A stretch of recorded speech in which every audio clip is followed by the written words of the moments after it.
Alors bonjour, Bonjour. c'est un plaisir, il a dit ce matin, aujourd'hui c'est la Sainte-Barbe, d'ailleurs on en profite pour souhaiter bonne fête à tous les ouvriers du royaume.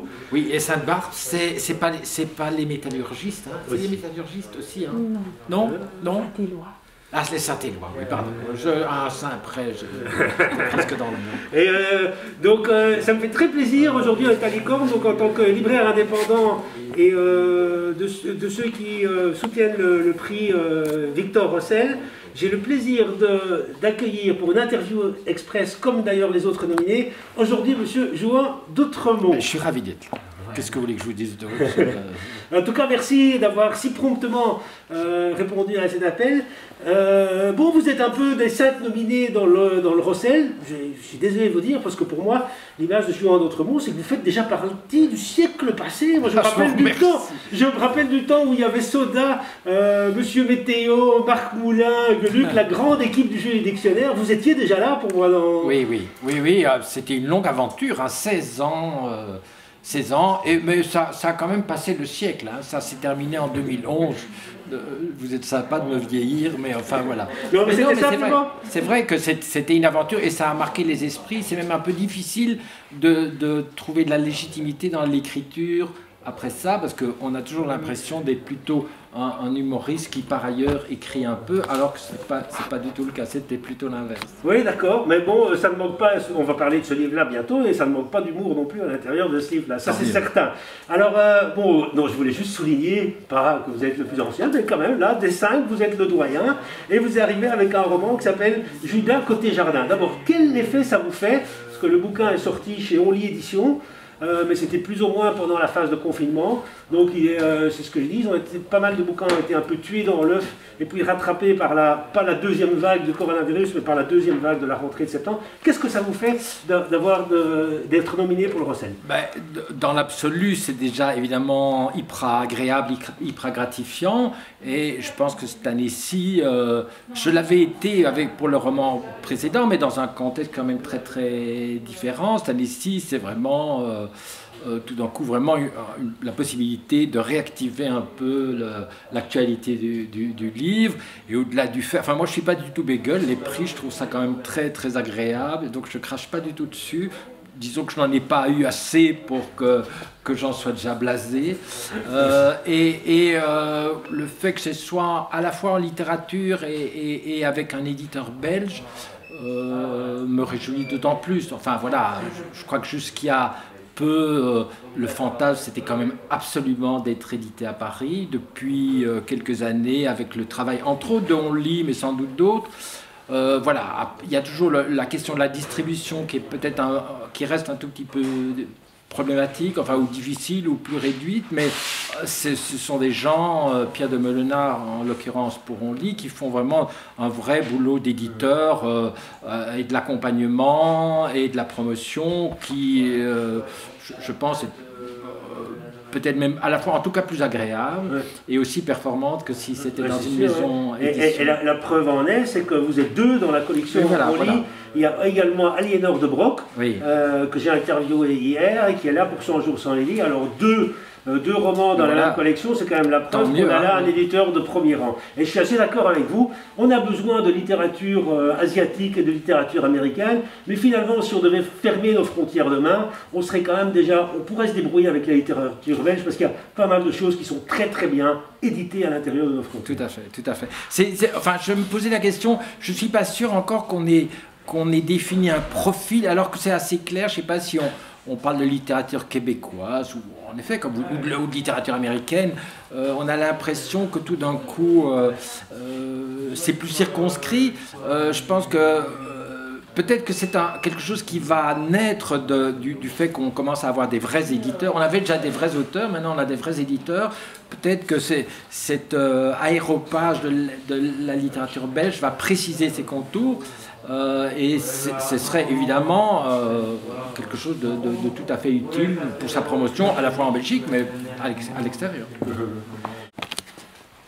Donc, Juan, parlons un petit peu du livre.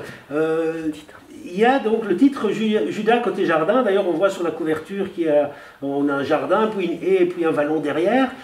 Qui est le Judas, qui est le narrateur en fait du livre, et quel est ce jardin qu'il arpente? Alors, Judas, c'est une récurrence dans les livres que j'écris. C'est le personnage central, s'appelle toujours Judas. Voilà, c'est un gimmick. Voilà, parce que j'ai l'impression que ce nom conditionne quand même très fort la lecture d'un roman. On est au-delà de la narration, on est tout le temps confronté à la nature de ce prénom qui renvoie à la trahison. Voilà. Donc Judas, dans ce cas-ci, revient dans un jardin dans lequel il a vécu enfant, et c'est un moment où tout d'un coup il y a un souvenir qui revient, en fait le souvenir, c'est moins la nature du souvenir qui l'intéresse, mais pourquoi il l'a oublié, c'est que entre 8 et 12 ans, il était vivant dans ce jardin, il était persuadé que son père était Dieu.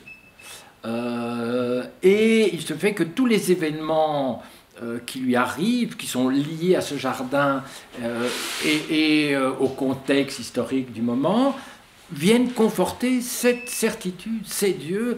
Et évidemment, le rapport entre cette conviction ou cette méprise et la nature du jardin, c'est qu'évidemment, ce jardin devient évidemment le paradis terrestre. Mais un paradis terrestre un peu anxiogène, dans la mesure où si Judas il passe à toutes les raisons de trouver ça idyllique, il y a évidemment avec la nature même du paradis, il y a la face plus sombre, le fait une peur absolue d'en être chassé. Et donc il vit dans ces 4 murs avec la rumeur du monde autour, enfin un monde en construction dont il voit des bribes, et il est dans une espèce d'anxiété totale, d'abord quelque chose un peu tétanisé par l'image même de son père, qui est le créateur. Et alors oui, en fait... Dieu, ben oui, est le grand ordonnateur de ce jardin, et que ce soit l'autorité avec laquelle il organise ce jardin et tout ce que Judas pressent du monde va faire que c'est à la fois un bonheur absolu, mais un bonheur hyper inquiet. Voilà. Et qui va évidemment évoluer progressivement. Judas va d'abord regarder par au-dessus des murs et puis être confronté, mais même dans la confrontation du monde réel, tous les événements, les noms, je ne sais pas, c'est un petit garçon qui vit dans les années 60 à Bruxelles, et il est... On est du côté de la chaussée de Rodebé. On est du côté de la chaussée de Rodebé, et je ne sais pas, on l'habille chez Dujardin à l'époque, enfin tous les noms, il y a enfin voilà, tous les événements viennent conforter cette méprise.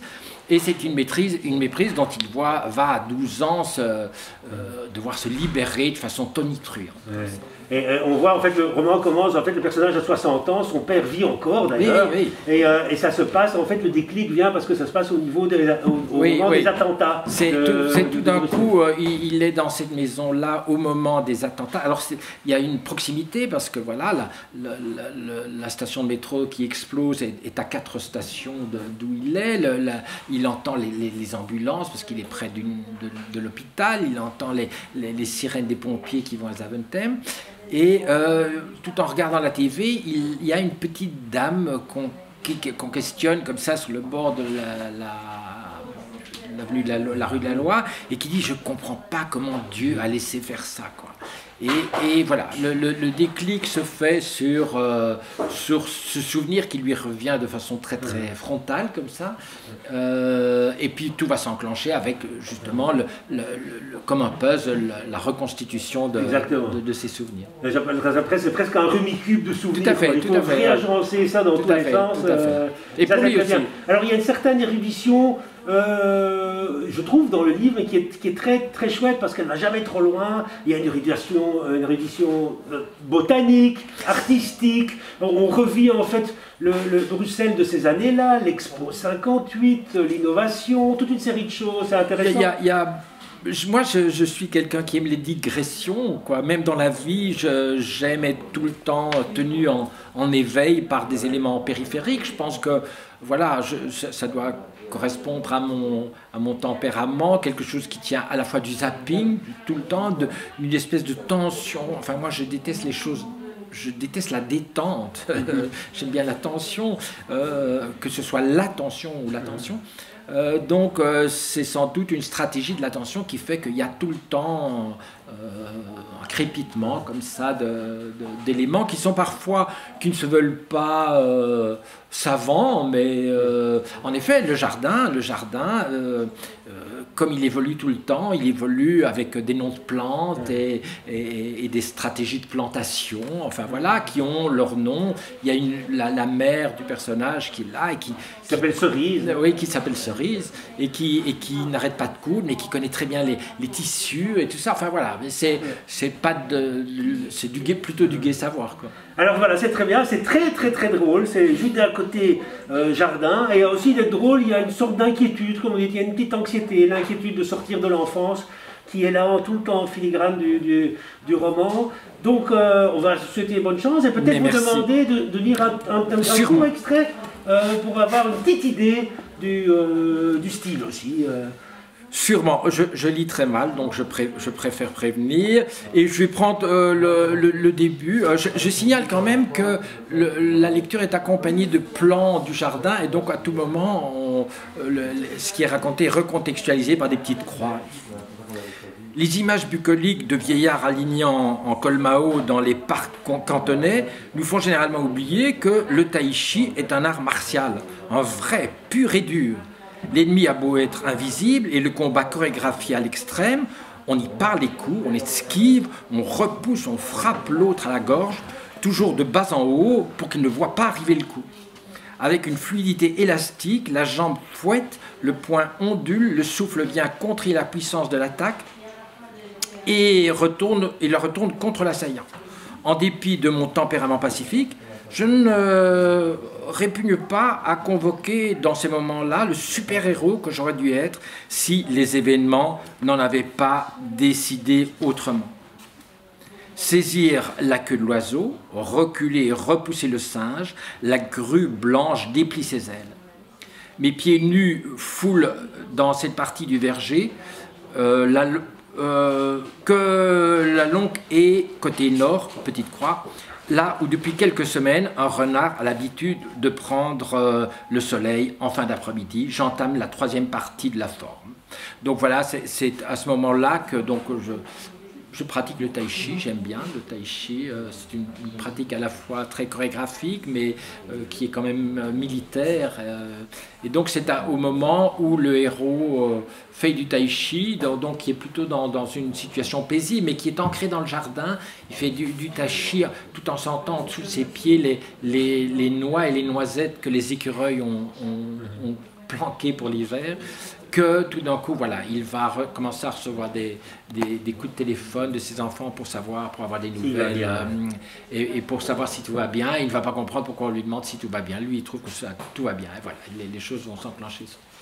En tout cas, Judas, Côté Jardin, c'est un livre où tout est bien. On lui souhaite bonne chance pour l'obtention du prix Rossel. Merci à votre accueil. En tout cas, mille merci pour avoir été des nôtres aujourd'hui à la Lécole. Le plaisir était à vous. Voilà, merci, Jules. Merci.